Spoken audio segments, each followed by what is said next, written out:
ವೀಕ್ಷಕರೇ, smart screen YouTube ಚಾನೆಲ್ಗೆ ಸ್ವಾಗತ. ನಾನು ಶ್ವೇತಾ ಕಲ್ಕನಿ.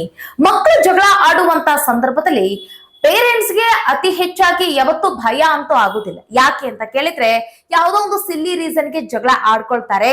ಇವತ್ತು ಜಗಳ ಆಡ್ತಾರೆ, ಮತ್ತೆ ನಾಳೆ ಕೂಡಿ ಆಡ್ತಾರೆ ಅನ್ನೋದಿರುತ್ತೆ.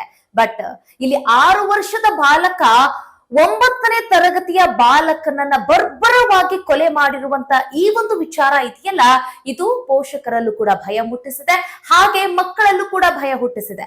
ಯಾಕೆ ಅಂತಂತಂದ್ರೆ ನೋಡಿ, ಆಟ ಆಡ್ತಾ ಆಡ್ತಾನೆ ಇಬ್ಬರು ಜಗಳ ಆಡ್ತಾರೆ. ಜಗಳ ವಿಕೋಪಕ್ಕೆ ತಿರುಗಿ ಕೊಲೆಯಲ್ಲಿ ಅಂತ್ಯ ಆಯ್ತು ಅಂತಂದ್ರೆ ಇದನ್ನ ನಂಬಲೇಬೇಕು. ಎಸ್, ಹುಬ್ಬಳ್ಳಿಯ ಕಮರಿಪೇಟೆಯಲ್ಲಿ ನಡೆದಿರುವಂತಹ ಘಟನೆ ಇದು. 6 ವರ್ಷದ ಬಾಲಕ, ದೊಡ್ಡ ವ್ಯಕ್ತಿ ಏನಲ್ಲ, ದೊಡ್ಡ ಹುಡುಗ ಏನಲ್ಲ, ಬರೀ 6 ವರ್ಷದ ಬಾಲಕ ಆಟ ಆಡ್ತಾ ಇರ್ತಾನೆ.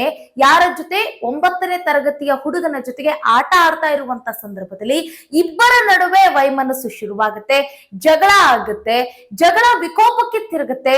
ತದನಂತರ ಇಬ್ಬರ ನಡುವೆಯೂ ಅಂತಂದ್ರೆ ಈಗ ಆ ಒಂದು ಜಗಳ ತನ್ನಗ ಆಗದೆ ಇರುವಂತಹ ಸ್ಥಿತಿಗೆ ತಲುಪುತ್ತೆ. ಇನ್ನೊಂದು ವಿಚಾರ ಏನಂತಂದ್ರೆ, ಇವರಿಬ್ರು ಜಗಳ ಆಡುವಂತ ಸಂದರ್ಭದಲ್ಲಿ ಅಲ್ಲಿ ಸುತ್ತಮುತ್ತಲಿರುವಂತಹ ದೊಡ್ಡವರು ಯಾರು ನೋಡ್ಲಿಲ್ಲ ಅಂತ ಕಾಣಿಸುತ್ತೆ. ಮತ್ತೆ ಇವರ ಪೋಷಕರು ಕೂಡ ಇವ್ರ ಮೇಲೆ ಒಂದು ಸೆಕೆಂಡ್ ಕಣ್ ಹಾಯಿಸ್ಲಿಲ್ಲ ಅಂತಾನೂ ಕಾಣಿಸುತ್ತೆ.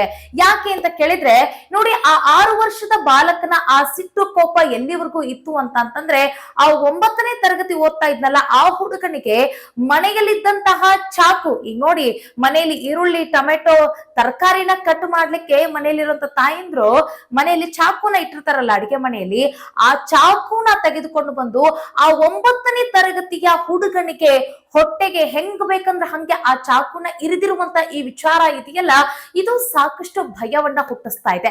ಯಾಕೆ ಅಂತ ಅಂದ್ರೆ ನೋಡಿ, ಸಮಾಜ ಎಲ್ಲಿಗೆ ಹೋಗಿ ನಿಲ್ತ್ಕೊಳ್ತಾ ಇದೆ ಅನ್ನೋ ಈ ಒಂದು ಪ್ರಶ್ನೆ ಬರುತ್ತೆ. ಯಾಕಂತಂದ್ರೆ ನೋಡಿ, ಈ ಚಿಕ್ಕ ಮಕ್ಕಳ ಮನಸ್ಸಿನಲ್ಲಿ ಇಷ್ಟೊಂದು ಕೋಪ, ಮತ್ತೆ ಈ ರೀತಿ ಅಂತಂದ್ರೆ ನೋಡಿ, ಕೊಲೆ ಮಾಡುವ ಹಂತಕ್ಕೂ ಕೂಡ ಮಕ್ಕಳು ಕೋಪ ಮಾಡ್ಕೊಳ್ಳೋ ರೇಂಜಿಗೆ ಆ ದ್ವೇಷ, ಆ ಅಸೂಯೆ ಹುಟ್ಟುತ್ತಾ ಇದೆಯಲ್ಲ, ಇದು ಒಂದು ರೀತಿ ದುರಾದೃಷ್ಟವೇ ಸರಿ ಅಂತ ಹೇಳ್ಬೇಕು.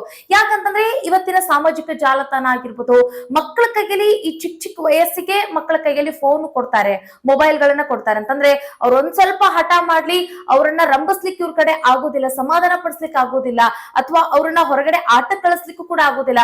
ಕೈಯಲ್ಲಿ ನೇರ ಹೋಗಿ ಸಡನ್ ಆಗಿ ಒಂದು ಫೋನ್ ಕೊಟ್ಬಿಟ್ಟು ಅವ್ರನ್ನ ಆ ಮೊಬೈಲ್ ನಲ್ಲಿ ಆಟ ಆಡಕ್ ಬಿಟ್ಬಿಡ್ತಾರೆ, ಮೊಬೈಲ್ ಗೀಳಿಗೆ ಬೀಳಿಸ್ಬಿಡ್ತಾರೆ.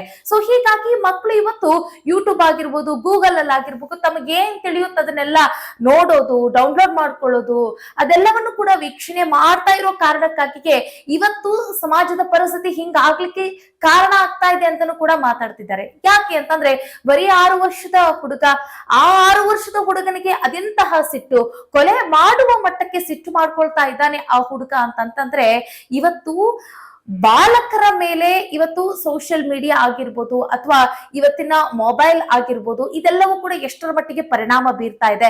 ಅದರ ಜೊತೆಗೆ ಇಲ್ಲಿ ತಂದೆ ತಾಯಿಯ ಟಾಸ್ಕ್ ಕೂಡ ಇಲ್ಲಿ ತುಂಬಾ ಇಂಪಾರ್ಟೆಂಟ್ ಆಗಿರುತ್ತೆ. ಮಕ್ಕಳನ್ನ ಹೇಗ್ ಬೆಳೆಸ್ಬೇಕು, ಮಕ್ಕಳು ಯಾರ ಜೊತೆ ಸೇರ್ತಿದ್ದಾರೆ, ಹೇಗೆ ಆಟ ಆಡ್ತಾ ಇದ್ದಾರೆ, ಯಾವ ರೀತಿಯಾಗಿ ಬಿಹೇವ್ ಮಾಡ್ತಾ ಇದ್ದಾರೆ, ಇದೆಲ್ಲವನ್ನು ಕೂಡ ತಂದೆ ತಾಯಿ ನೋಡ್ತಾ ಇರ್ಬೇಕು, ಮೈ ತುಂಬಾ ಕಣ್ಣಾಗಿರ್ಬೇಕು ಮಕ್ಕಳ ಮೇಲೆ. ಇಂಥ ಪರಿಸ್ಥಿತಿಯಲ್ಲಿ ಇವತ್ತು ಆಟ ಆಡ್ತಾ ಇದ್ದಂತಹ ಆ 6 ವರ್ಷದ ಬಾಲಕ, ಬರೀ 6 ವರ್ಷದ ಬಾಲಕ ಇವತ್ತು ನೋಡ್ತಿದ್ದಂತೆ ಮನೆಯಲ್ಲಿರುವಂತ ಆ ಚಾಕುನ ತೆಗೆದುಕೊಂಡು ಬಂದು ಜೊತೆಗಾಡ್ತಾ ಇದ್ದಂತ 9ನೇ ತರಗತಿಯ ಹುಡುಗನಿಗೆ ಚಾಕು ಇರಿದು ಕೊಲೆಗಾರನ ಆಗಿದ್ದಾನೆ ಅಂತಂತಂದ್ರೆ ಇದು ದುರ್ದೈವವೇ ಸರಿ ಅಂತ ಹೇಳ್ಬೇಕು. ಯಾಕಂತಂದ್ರೆ ನೋಡಿ, ಈ ಚಿಕ್ಕ ಮಕ್ಕಳೆಲ್ಲ ಇವತ್ತು ಕೊಲೆಗಾರರ ಪಟ್ಟವನ್ನ ಹಚ್ಕೊಳ್ತಾ ಇದಾರೆ, ಹಣೆ ಪಟ್ಟಿಯನ್ನ ಹೊತ್ಕೊಳ್ತಾ ಇದ್ದಾರೆ ಅಂತಂದ್ರೆ ಏನ್ ಮಾಡೋದು? ಸಮಾಜ ಬಂದ್ ಎಲ್ಲಿಗೆ ಬಂದ್ ನಿಂತ್ಕೊಂಡಿದೆ? ಹಾಗಾದ್ರೆ ಇಲ್ಲಿ ಆ ಹುಡುಗನದ ತಪ್ಪು ಅಂತ ಹೇಳ್ಬೇಕಾ, ಅಥವಾ ತಂದೆ ತಾಯಿದ ತಪ್ಪು ಅಂತ ಹೇಳ್ಬೇಕು, ಅಥವಾ ಸಮಾಜದ ತಪ್ಪು ಅಂತ ಹೇಳ್ಬೇಕಾ? ಯಾರನ್ನ ನಾವು ದ್ವೇಷಿಸೋಣ, ಯಾರನ್ನ ದೂಷಿಸೋಣ? ಇದು ಈಗ ಕಟ್ಟೆ ಕಡದಾಗಿ ಕಾಡ್ತಾ ಇರುವಂತ ಪ್ರಶ್ನೆಯಾಗಿದೆ.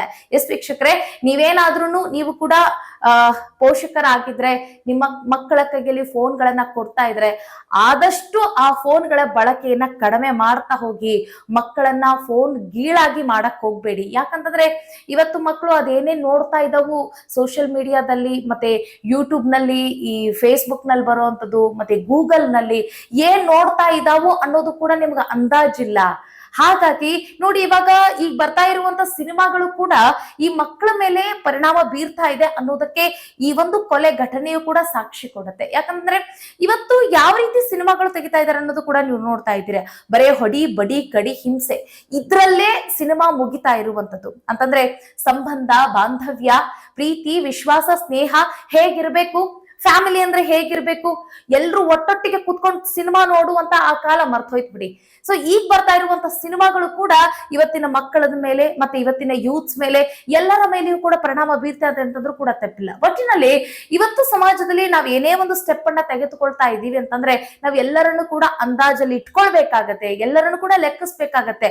ಈ ರೀತಿ ನಾವು ಬಿಹೇವ್ ಮಾಡಿದ್ರೆ ಇದು ಯಾರ್ಯಾರ ಮೇಲೆ ಪರಿಣಾಮ ಬೀರಬಹುದು ಅನ್ನೋದನ್ನು ಕೂಡ ಲೆಕ್ಕ ಇಟ್ಕೊಂಡು ನಾವು ಒಂದು ಮುಂದೆ ಹೆಜ್ಜೆಯನ್ನ ಇಡಬೇಕಾಗಿರೋದು ಅವಶ್ಯಕತೆ ಇದೆ. ಒಟ್ಟಿನಲ್ಲಿ ತಂದೆ ತಾಯಿನೇ ಆಗಿರ್ಬೋದು ಅಥವಾ ಶಾಲೆಯಲ್ಲಿ ಕಲಿಸುವಂತಹ ಗುರುಗಳೇ ಆಗಿರ್ಬೋದು, ಮಕ್ಕಳ ಮೇಲೆ ನಿಗಾ ಇಡಿ.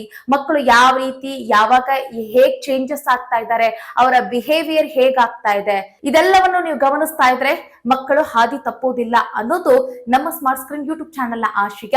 ಇದರಲ್ಲಿ ಏನಾದ್ರೂ ತಪ್ಪಿದ್ರೆ ಕ್ಷಮಿಸಿ ಅಂತ ಹೇಳ್ತಾ ಮುಂದಿನ ವಿಡಿಯೋದಲ್ಲಿ ಮತ್ತೊಂದು ವಿಶೇಷ ವಿಚಾರದೊಂದಿಗೆ ಸಿಗೋಣ. ನಮಸ್ಕಾರ.